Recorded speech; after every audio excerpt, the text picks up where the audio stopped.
नमस्कार, आप देख रहे हैं एनडीटीवी इंडिया न्यूज एट 8 के साथ मैं हूं अनंत भट्ट। दिन भर की तमाम अहम और बड़ी खबरें लेकर आया हूं आपके लिए और बुलेटिन की शुरुआत हम करेंगे यूपी के गाजियाबाद से, जहां 14 साल की नाबालिग लड़की के रेप के बाद तनाव का माहौल है। लोगों ने आरोपी की दुकान में तोड़फोड़ की और आग भी लगा दी। आरोप के मुताबिक कबाड़ की दुकान में काम करने वाला 21 साल का युवक पीड़ित के घर पहुंचा और 14 साल की नाबालिग लड़की के साथ मारपीट की और फिर रेप किया। इस घटना के बाद से लोग विरोध प्रदर्शन कर रहे हैं। सड़कों पर आक्रोश देखने को मिला। इलाके में तनाव के चलते आला पुलिस अधिकारी मौके पर मौजूद हैं। पुलिस ने आरोपी को गिरफ्तार कर लिया है।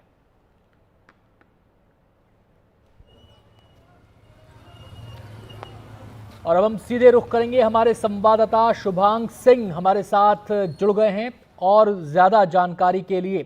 शुभांग, डिटेल्स क्या हैं इस पूरे मामले की और इस समय हालात कैसे हैं? बिल्कुल हम देखिए, दरअसल ये जो घटना है ये गाजियाबाद के ब्रिज विहार की है, जो कि थाना लिंक रोड क्षेत्र में पड़ता है। यहाँ पर फिलहाल आरोप यही है कि एक 14 साल की नाबालिग लड़की के साथ दुष्कर्म की घटना को अंजाम दिया गया है और जो इस घटना को अंजाम दिया गया है वो एक 21 साल का शख्स है, जो कि एक कबाड़ की दुकान संभालता है और साथ ही साथ वो खुद भी ब्रिज विहार में ही रहता है।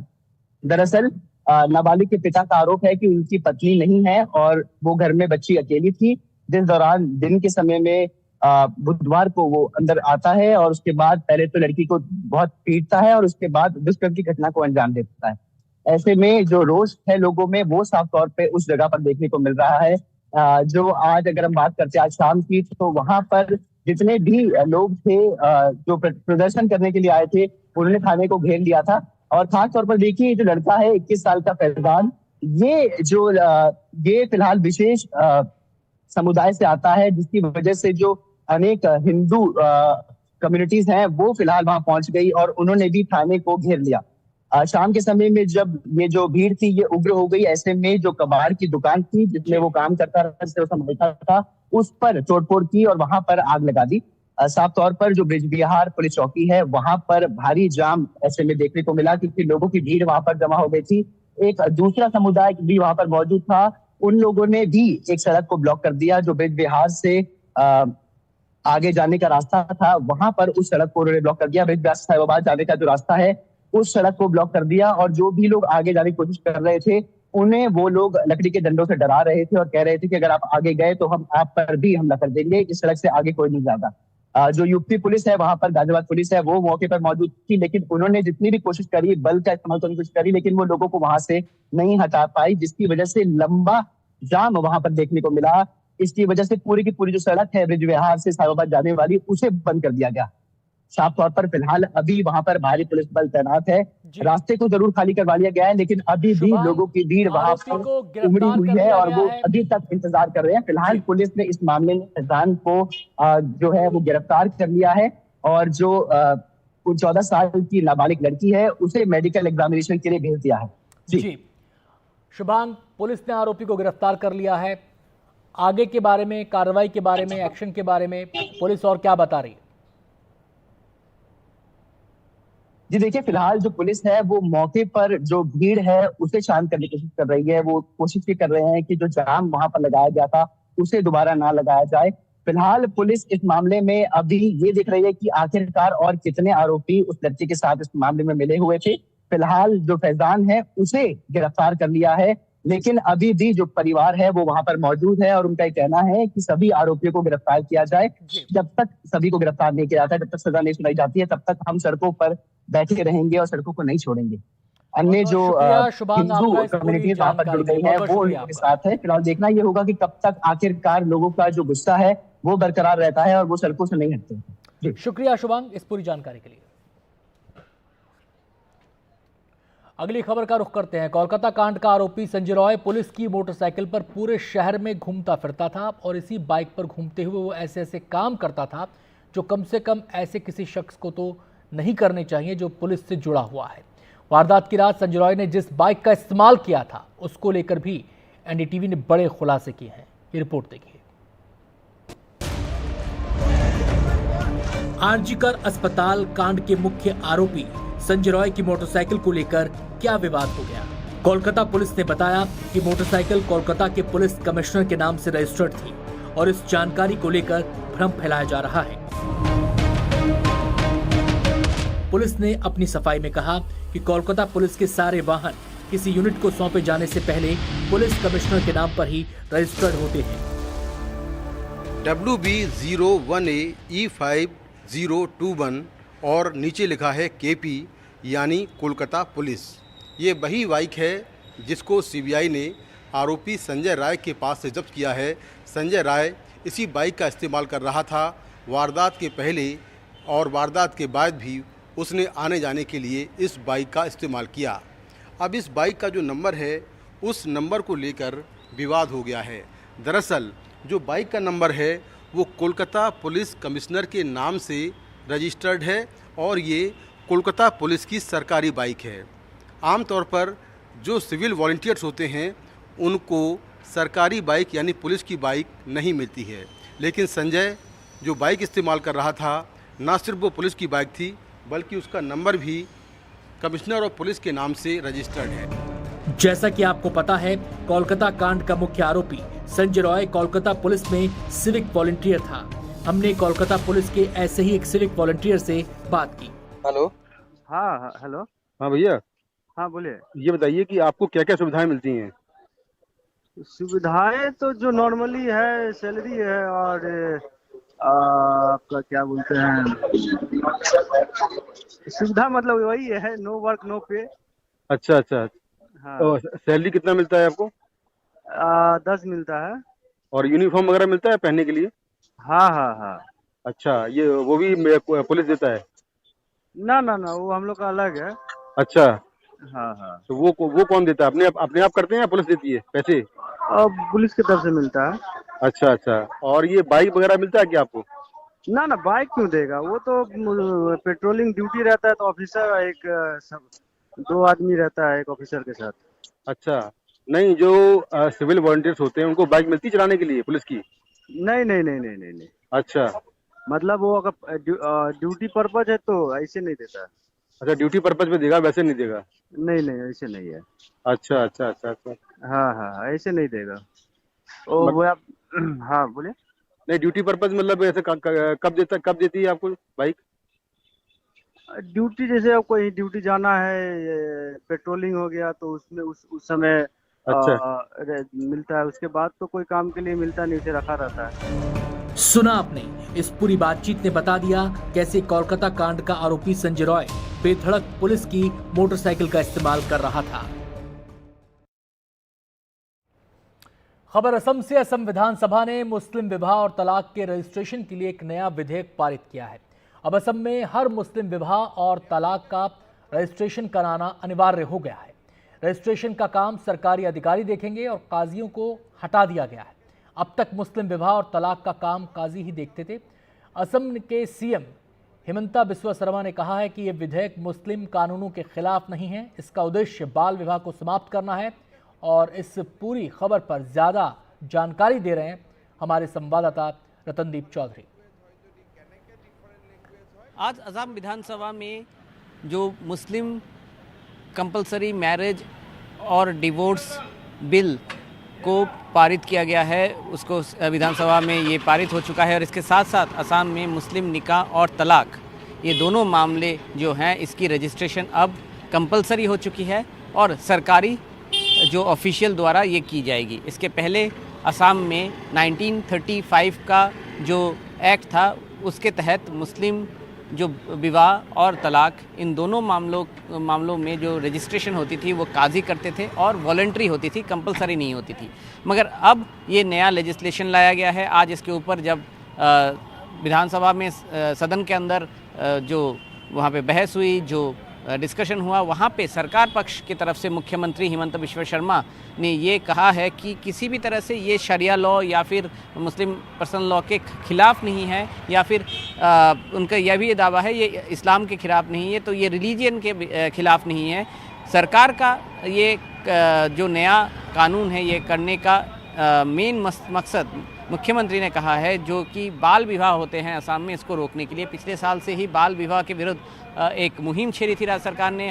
हज़ारों लोगों को हिरासत में लिया गया था और मुख्यमंत्री ने ये कहा बहुत सारे जो काजी हैं उनको भी हिरासत में लिया गया था, क्योंकि उन्होंने जो बाल विवाह को उन्होंने रजिस्टर किया था। मगर AIUDF का ये कहना है कि पार्टी फिर से बात करेगी अपने बीच, और अगर ज़रूरत पड़े, अगर उन्हें ऐसा महसूस हो कि ये बिल इम्प्लीमेंटेशन के बाद अगर ये किसी तरह जो मुस्लिम लोगों को के खिलाफ जा रहा है, तो वो शायद कोर्ट में भी मूव कर सकते हैं। खबर जम्मू कश्मीर से। जम्मू कश्मीर के पूर्व CM और डेमोक्रेटिक प्रोग्रेसिव आज़ाद पार्टी के चेयरमैन गुलाम नबी आज़ाद जम्मू कश्मीर के विधानसभा चुनाव में अपने उम्मीदवारों के समर्थन में प्रचार नहीं करेंगे। उन्होंने इसकी वजह स्वास्थ्य को बताया है। तकरीबन सभी बड़े नेताओं के साथ छोड़ जाने के बाद गुलाम नबी आज़ाद की पार्टी DPAP जम्मू कश्मीर के विधानसभा चुनाव से पहले एक तरह से ढह ही गई। सबसे आखिर तक आज़ाद के साथ खड़े रहे गुलाम मोहम्मद सरोफी भी पिछले हफ्ते साथ छोड़कर चले गए। उन्होंने इंदरवाल से निर्दलीय के तौर पर विधानसभा चुनाव लड़ने का फैसला लिया है। इंदरवाल से वो 2002 के बाद 3 बार जीते हैं। हमें कोई तजाद नहीं, कुछ नहीं, मगर मुझे लोगों ने मजबूर किया कि आप इंडिपेंडेंट लड़िए, हम आपको जीत के भेजेंगे और उसके बाद लोगों की मर्जी के मुताबिक हम आगे बढ़ेंगे। मेरा मकसद और मुद्दा है कि जो मैंने 2002 में इलेक्शन जीता, 2008 में मैंने जीता, 2014 में उन्हीं लोगों ने मुझे जिताया। अब गुलाम नबी आज़ाद ने सेहत को वजह बताते हुए खुद को जम्मू कश्मीर के विधानसभा चुनावों से दूर कर लिया है। उन्होंने अपनी पार्टी के उम्मीदवारों से कहा है कि वो अपने बारे में खुद फैसला ले लें, क्योंकि वो सेहत की वजह से इस बार के चुनाव में उनके लिए प्रचार नहीं कर सकेंगे। मुझे श्रीनगर में सीने में बहुत दर्द हुआ। मैं दिल्ली के एम्स में भी 2 दिनों तक भर्ती रहा। मेरी दवाएं चल रही हैं। खराब सेहत की वजह से मैं इन चुनाव में प्रचार अभियान में हिस्सा लेने में असमर्थ हूं। कांग्रेस और गांधी परिवार से रिश्ते सामान्य न रहने के बाद 2 साल पहले आज़ाद ने अपनी अलग पार्टी बना ली थी। उनके कांग्रेस छोड़ने के बाद जम्मू कश्मीर के ज्यादातर कांग्रेस नेता उनके साथ आ गए, लेकिन ये सब कुछ वक्त के लिए ही रहा। एक के बाद एक वो कांग्रेस में लौटने लगे। हाल के लोकसभा चुनाव में आज़ाद के उम्मीदवारों को पूरी हार का सामना करना पड़ा और वो अपनी जमानत भी ना बचा सके। जम्मू कश्मीर से नजीर मसूदी की रिपोर्ट, NDTV इंडिया। और अब बात करेंगे हिमाचल प्रदेश की तंगहाली की। राज्य की आर्थिक स्थिति को देखते हुए मुख्यमंत्री और दूसरे मंत्री 2 महीने तक तनख्वाह नहीं लेंगे। मुख्यमंत्री सुखविंदर सुक्खू इस सिलसिले में एक प्रस्ताव विधानसभा में लेकर आए, जिसमें वेतन भत्ते 2 महीने के लिए ना लेने की बात कही गई है। उन्होंने विधायकों से भी इस तरह की अपील की है। प्रदेश की वित्तीय स्थिति ठीक नहीं है, इसके कई कारण हैं। हम अपनी सरकारी कर्मचारियों को, अधिकारियों को, उनके बढ़ापे को सुरक्षित करना चाहते हैं। हमने कोई राजनीतिक लाभ के लिए ओल्ड पेंशन स्कीम नहीं दी। जिसकी सरकार बने अभी 1 महीना हो और वो सरकार 1 महीने के अंदर ये फैसला करती है कि हमारी जो ओल्ड पेंशन स्कीम है उसको बहाल कर दिया जाए। हमने उस ओल्ड पेंशन स्कीम को बहाल किया, इसलिए किया कि बुढ़ापे में उनको हर महीने अश्योर्ड इनकम मिलती रहे। और उसके कारण भी केंद्र सरकार ने हम पर कई प्रकार की प्रतिबंध लगाए हुए हैं। लेकिन बीजेपी इसके लिए कांग्रेस की ही खराब नीतियों को दोष दे रही है। देखिए, हिमाचल प्रदेश के अंदर स्थिति ऐसी है कि मुख्यमंत्री को खुद को वेतन देने के पैसे नहीं हैं, चीफ सेक्रेटरी को वेतन देने के पैसे नहीं हैं, एमएलएस को वेतन देने के, सैलरी देने के पैसे नहीं हैं। ये एक ही बात दर्शाता है कि राहुल गांधी का जो खटाखट मॉडल था, उससे राज्य की वित्तीय स्थिति भयंकर और भयानक हो चुकी है। और यही राहुल गांधी का गारंटी वाला मॉडल और उनकी इकोनॉमिक थिंकिंग एक्सपोज हो चुकी है। और अब वक्त हो गया एक छोटे से ब्रेक का, लेकिन जाना कहीं नहीं है, क्योंकि ब्रेक के बाद भी खबरें जारी हैं। ब्रेक के बाद आपको दिखाएंगे भारतीय नौसेना का नया योद्धा।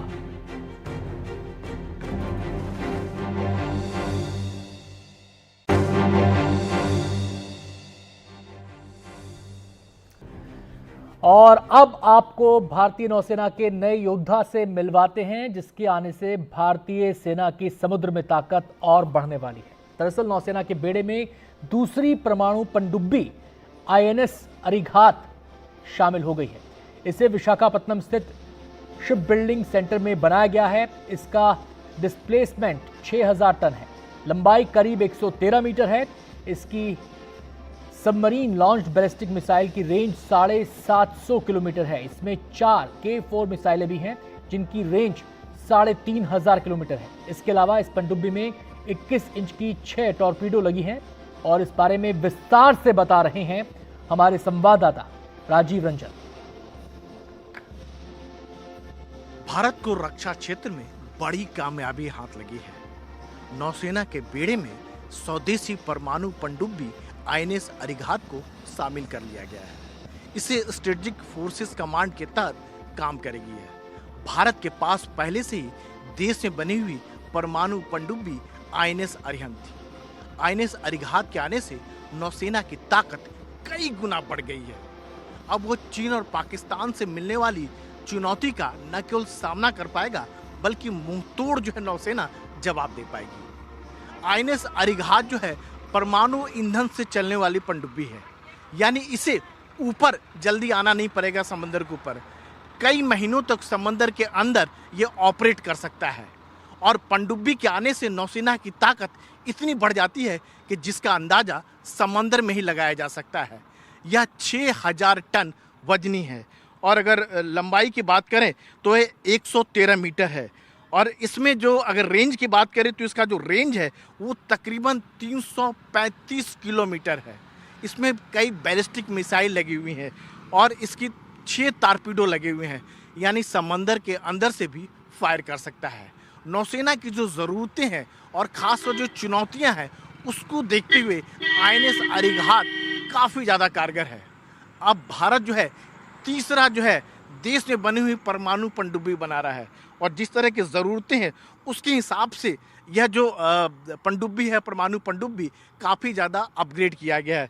इसमें K4 मिसाइलें भी हैं जिसकी रेंज जो है 3500 किलोमीटर है। बैलिस्टिक मिसाइल भी है जिसमें रेंज जो है 750 किलोमीटर है और इसमें टॉर्पीडो भी लगे हुए हैं।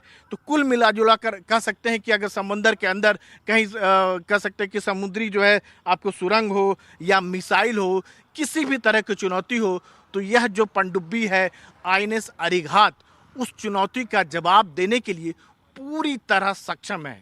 यानी हमारी नौसेना जो हिंद महासागर में ऑपरेट करती है, अगर पाकिस्तान और चीन की ओर से जो हमारे एडवर्सरी मुल्क कहे जाते हैं उनकी ओर से समुद्र में किसी भी तरह की चुनौती आती है तो इस पनडुब्बी के यानी INS अरिघात के शामिल होने से नौसेना जो है ताकत कई गुना बढ़ गई है। एक तरफ INS अरिहंत होगा जो परमाणु ईंधन से चलने वाली पनडुब्बी है, तो दूसरी तरफ INS अरिघात होगा।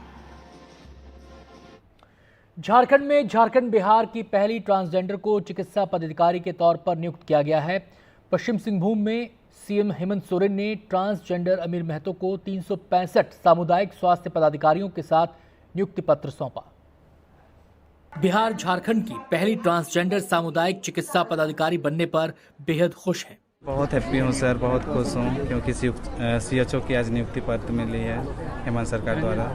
हेमंत सर के ये से बहुत खुश हूँ आज मैं सोची भी नहीं थी कि मैं झारखंड CHO में मेरा बहाली होगा बोल के मैं कभी नहीं सोच पाई थी। ट्रांस पर्सन तो ऐसे पढ़ते भी बहुत कम है सर, और पढ़ते भी हैं तो मैंने कम आउट कम करते हैं, इसीलिए सर और मुझे यहाँ पे CHO में सिलेक्शन किए और आज नियुक्ति पत्र दिए, इसके लिए मैं आभारी बनी रहूँगा सर।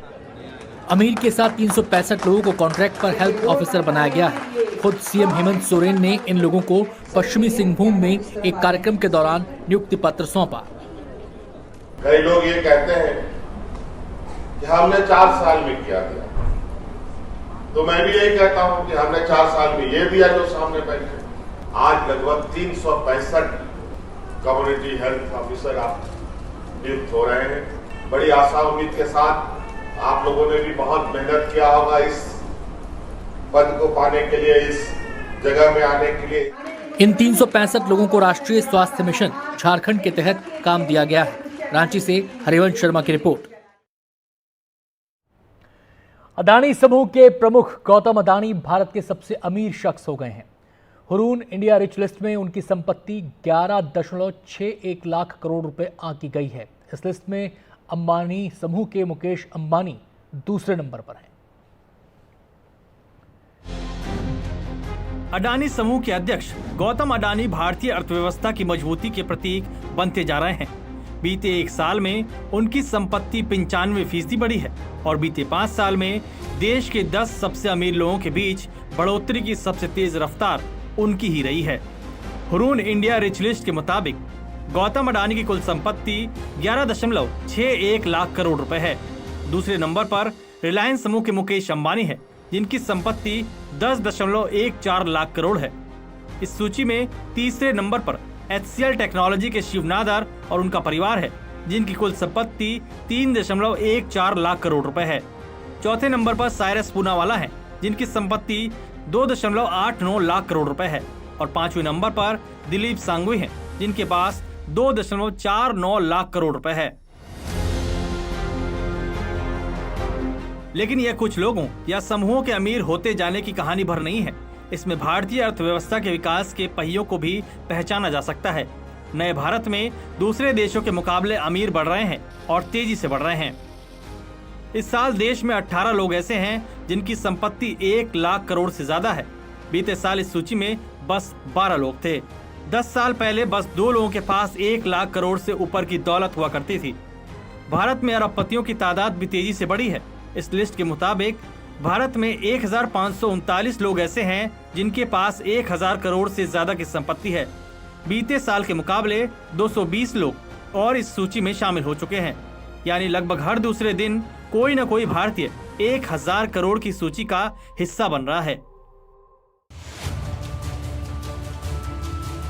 ये वो दौर है जब भारत में विकास की रफ्तार लगभग 7-8% की दर से बढ़ रही है। बेशक इसी के साथ बढ़ती असमानता का सवाल भी उठता रहा है, लेकिन जो बुनियादी ढांचा खड़ा हो रहा है वह एक विकसित भारत का भरोसा दिलाता है और इस भरोसे के शिखर पर है अडानी समूह, जिसके विकास की रफ्तार देश की रफ्तार के साथ मेल खा रही है। Bureau report, NDTV India. और अब बात साहित्य जगत की। हिंदी के बुजुर्ग कथाकार चंद्रकिशोर जायसवाल को इस साल का शुलाल शुक्ल स्मृति इफ्को सम्मान दिए जाने की घोषणा हुई है। इफ्को द्वारा दिए जाने वाला 11 लाख का ये सम्मान मूलतः ग्रामीण जीवन के लेखन के लिए दिया जाता है। इस साल इफ्को ने एक युवा सम्मान की भी घोषणा की है। 2.5 लाख रुपए का ये पहला सम्मान रेणु यादव को उनकी किताब काला सोना के लिए दिया जा रहा है।